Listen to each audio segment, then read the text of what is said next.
This was the part of Potter that I was most interested in revisiting, because the relationship between Grindelwald and Dumbledore is key to making Dumbledore Dumbledore. They were both young men, and they had this idea of making the world better. And fundamentally, they've basically drifted apart because Dumbledore felt that what Grindelwald was advocating ultimately was wrong. Their relationship was incredibly intense, it was passionate, and it was a love relationship.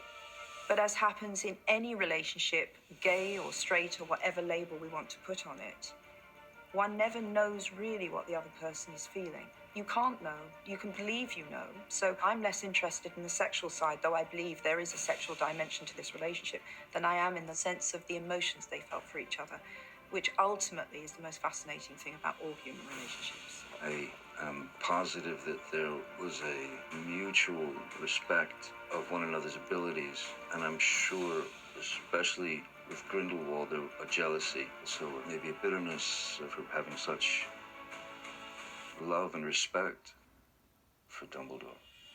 So there are scenes in the movie where I was very conscious of wanting to try and suggest that Dumbledore still held this affection for Grindelwald. There was not just regret, but there was still a love that existed between the two men. There's a sense of loneliness to him, terrible loneliness and isolation, where I think he's separated himself and almost imprisoned himself at Hogwarts. I can't move against Grindelwald.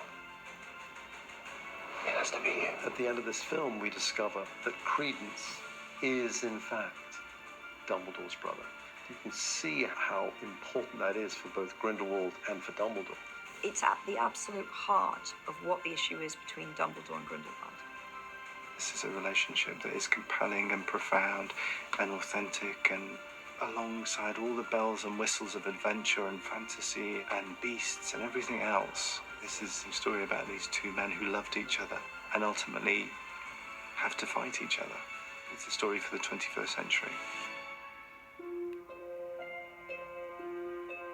Dumbledore really is a bridge between the Potter universe and the Beast universe. And he's my favourite character in the whole series. He is a character who hangs over this story in a very profound way, and whose influence is very much felt.